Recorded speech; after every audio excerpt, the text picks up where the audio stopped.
Hello, we're here again.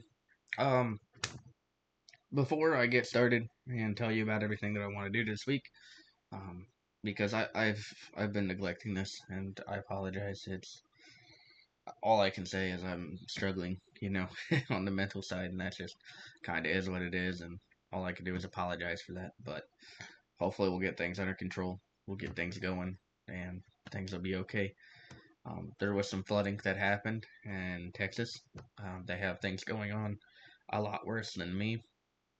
So I definitely want to make sure that I say something about that. Um, you know, Pray for them.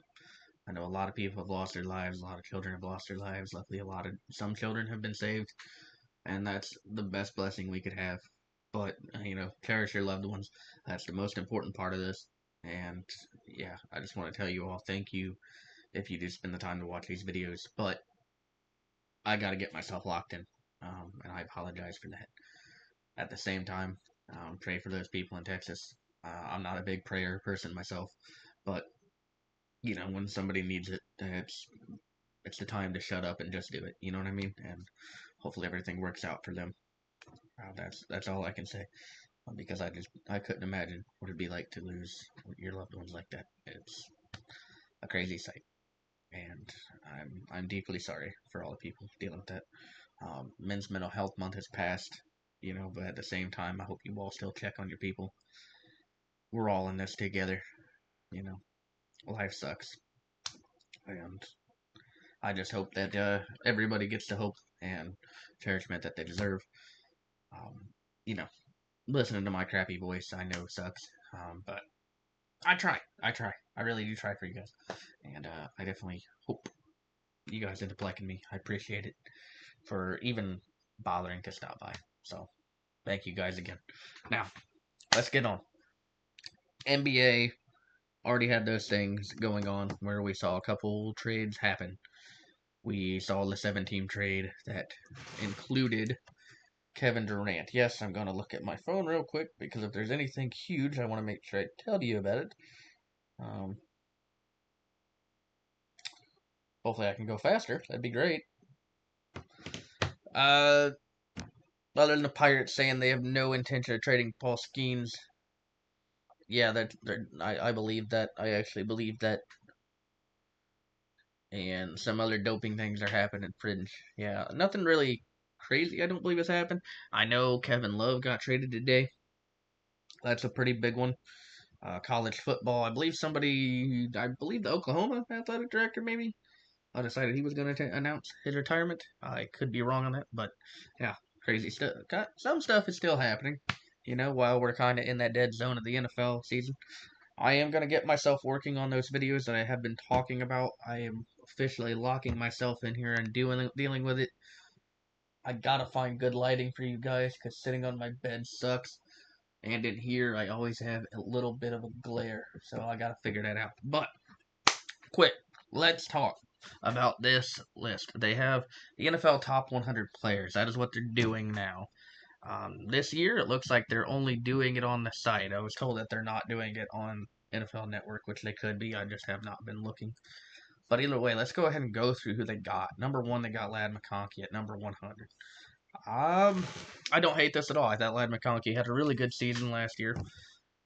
Obviously, his stats look phenomenal, especially for a first-year player. Two fumbles. I mean, two fumbles happened, but not bad at all. 82 receptions, 1,100 yards.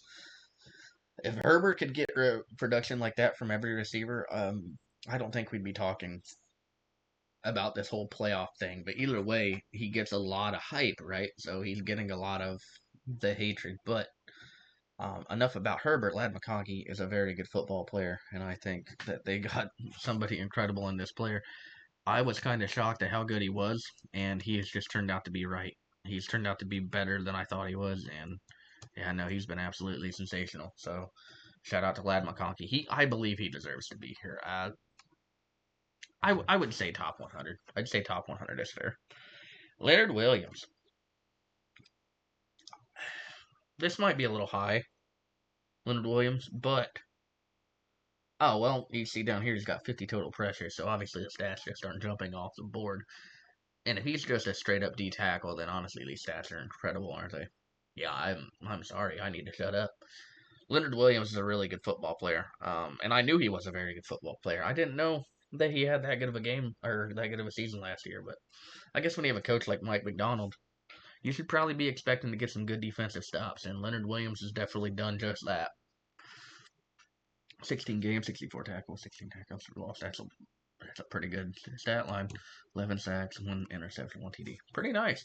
87.1 PFF defensive grade. Okay. Okay, Leonard Williams, you shut me right up. I don't know what I'm talking about. I'm sorry. I'm sorry. Aaron Jones is next. Okay. Um, I did not realize Aaron Jones had that impressive of a season last year. I have been complaining all off season about how people were rating him over Tony Pollard. In fact, I think I even put Tony Pollard higher than Aaron Jones in my tier list video. Hopefully that doesn't show up. If it does, I'll just have to edit it out. But either way, like this is an impressive stat line from Aaron Jones. I think he's a very, very good football player anyway. So I'm not surprised at all for that. But at the same time, he just kind of came up, kind of showed out, kind of played some really good football. So I'm happy for him for sure. I didn't expect him to go off like he did, especially after getting moved out of Green Bay. But obviously, he's still playing really good football. Definitely has proven to be him that workhorse back that everybody thought he could be. And yeah, really, really good stats here. 408 receiving yards, so about 1,500 or a little bit more than 1,500 all purpose. 7 touchdowns altogether. Okay, yeah, no, not. Phew. That's honestly a pretty impressive stat. Okay, now we're gonna have to go down here. I'm gonna have to edit that too. Drake London. Well, maybe I don't have to. I'm not showing anything. We might be fine. Drake London, 17 games, 100 receptions, 1,200 yards. I thought getting Kirk Cousins would be a huge deal for him, and at the beginning it was. But I think Penix found out that he likes him even more. Because in 3 starts, 352 yards and 2 touchdowns. Yeah, he likes Drake London a lot, and I figured that he would look a lot better with Kirk Cousins as his quarterback, and it looks like Michael Penix is doing a great job with getting him the football as well. I like this a lot. I do. I thought Drake London had a lot of ability, and I think he does. So I don't think that we're wrong on this case whatsoever. It looks like his pro inside, he was targeted on 34.9% of his routes from the slot last season. That's a pretty cool stat. Yeah, that's a really cool stat. Yeah, I'm super happy with that. I think Drake London being 97, I think that it's long overdue. I thought he was a really good player anyway. So get him finally getting some recognition is really nice to see. Lavonte David here, number 96. He went up number 3. Lavonte David's a very good football player. I'm not shocked at all that he's on this. You would like the sack numbers to get a little better, but I think Lavonte plays more Mike linebacker, so you probably won't see a lot of the sacks and stuff like that. But 122 tackles is insane. 3 forced fumbles, an interception, and a fumble return recovery. Yeah, Lavonte David had a really good year last year. Dang, man. And a lot of defense. I don't think a lot of people talked about last year, and I understand why their defense wasn't exactly anything special. But yeah, David had a really good year last year. Dang, 122 tackles, 3 forced fumbles. Yeah. Whew. Josh Sweat for the Arizona Cardinals. He was insane during the Super Bowl, and that's probably why he made the list, right? Yeah. 6 quarterback pressures, 2.5 sacks. Yeah, he was absolutely crazy, wasn't he? As an outside linebacker, 16 games, 41 tackles. Honestly, not the greatest stats off the board, but you have to kind of look under that kind of thing like that. He had 18.5 sacks under Jonathan Gannon, so honestly, he's played very well before. Oh, okay. So that was a team that just kind of rallied together and get a bunch of sacks, right? Because the Eagles, he only had 8. Which, I don't think their edge rushers were anything insane last year, right? Their up front D line with Jalen Carter is absolutely insane. Yeah, no, I think, and their secondary was freaking phenomenal with Cooper DeJean and crap. What is his name? Because it's not Terrion Arnold. Quinion Mitchell, that's it. Yeah, they have a really, really good defense, and it looks like he's done a really good job this year. Okay, we might be talking here. Sam Laporta, yeah, Laporta fell off last year. He only had 726 yards. The thing is, I think that he had just too much on him, right? And the Lions were trying to focus their offense on even more things. Now that Ben Johnson's not there, I kind of am interested to see how Laporta does because now they're not going to be able to do. I don't know how the gadget plays are going to work. They might still work just fine for Laporta, but yeah, he took a big step back last year, didn't he? That's unfortunate for him because I really like Sam Laporta. In fact, I would have drafted him on fantasy if I would have last year. Thank gosh I did not. But eh, he still had a pretty decent year, so I can understand why he would be there. Creed Humphrey at 93. That one's kind of insane to me. I think he's even better than 93, to be honest with you. But I think he's the best center in the game. I think he was the best center last year. I know people would have probably told me Kelsey, but I think it was Creed Humphrey. Yeah, no sacks allowed. And on an O line that really was not as good, which the Chiefs' offensive line just never turns out to be very good. But Creed Humphrey is always very solid, very good player. I'm kind of surprised to see him here. I'm not gonna lie. I think he could have been a little bit higher. Um, he didn't allow quick pressure. Jesse Bates being at 92 is awful, right? And it's mostly because he took a big step back from what he usually produces. And he's a really, really good football player. I would say that he's up there as one of the best safeties in the league. Last year, I think he would have been a top 5. This year, I don't know. You'd probably put him top 8 still. Because, like, these stats aren't completely awful, but you don't want because your safety should have more tackles in your corner. That means your corner is getting beat. And he only had 4 picks, 10 pass defenses. It looks like a fumble recovery and a touchdown. Definitely still another pretty good year. But not as good as Jesse Bates can definitely turn out. So, and that just tells you, right? If you're having a really good year, and that's considered an off year for Jesse Bates, he could be a problem. Tua turned the ball over. I'm kidding, obviously. Tua Tagovailoa, a very good football player. Um, yeah, you kind of had to put him this low, right? A lot of the missed time, and even when he came back, it really was not as impressive as you would have liked it to be.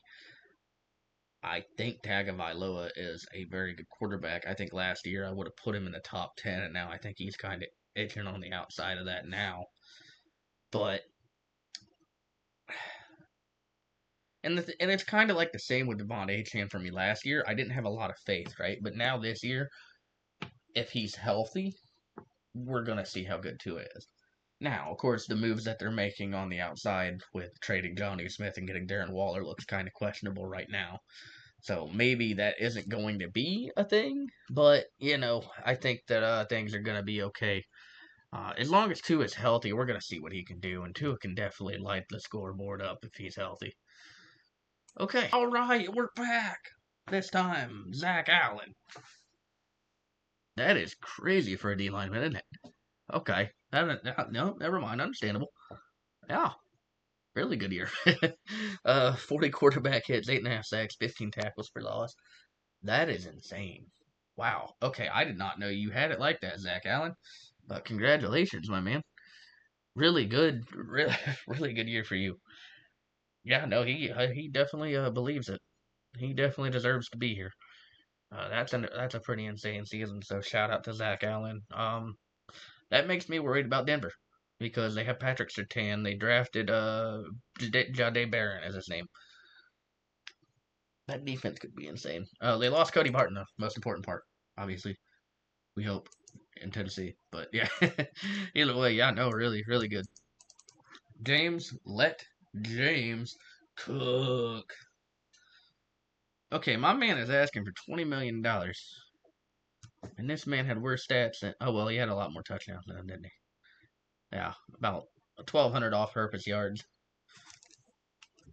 I guess offensively, like scoring wise, you would have liked him more than Aaron Jones, but honestly, Aaron Jones had a better year if he got those red zone touchdowns. I don't know how that goes, right? But I know James Cook's a good running back. He's top 10. Uh, I think top 8, top 7 is probably what you're looking at. But yeah, no, I think James Cook is a very good running back. I'm not surprised that he's here. Um, he's asking for a lot of money for a guy that's struggling or for a guy that is definitely not putting up Derrick Henry numbers though. But of course, he's taking a lot of punishment in that backfield, so I should shut up. To be honest with you, I like James Cook. I like him a lot. 89, I thought is a little low, but it's not bad because he's a touchdown machine. He's kind of like what Jamal Williams was over there in Detroit, just kind of a touchdown machine. Okay, and I guess that's gonna be it. I didn't mean to have to edit that part out, but they only have 89 for right now, which is okay. I can't complain about that. I agree with that. Maybe we'll try to do this every day. Do a quick little jump on there while we talk all these schedule things we're trying to do and predictions and all this kind of stuff. We did a tier list video about that. That'll probably be the one I link with this one. Yeah, no.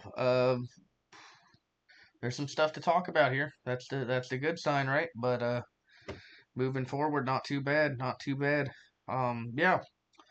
With that being said, I appreciate you guys for stopping by today. And again, if you got this far, please peep that message at the beginning. Spread as much peace and love as you can, because you don't know how much time you got left. But either way, I appreciate you all if you do find the time to sit here and listen to some nerd talk football for 10, 12 minutes at this point.